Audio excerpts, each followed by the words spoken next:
The emotional journey of waiting for a lung transplant.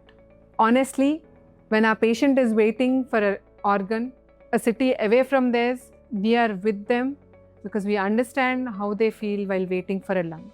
It is an extremely emotional journey when they are waiting. The crucial call which they get from the hospital saying that there is a matching donor lung.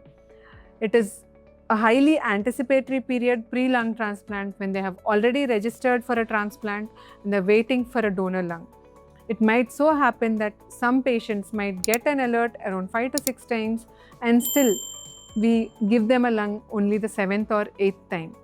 Unfortunately, this is the sad reality of lung transplantation, where the patient will have to be extremely patient when it comes to a donor lung.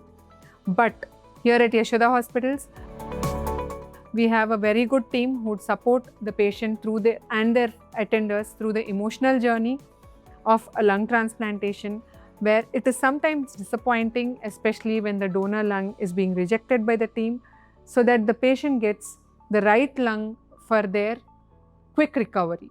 So lung transplantation is an extremely emotional journey since they're waiting for an organ or a lung on oxygen, and it's very difficult for family members as well to see the patient on long-term oxygen therapy and hooked to oxygen cylinders.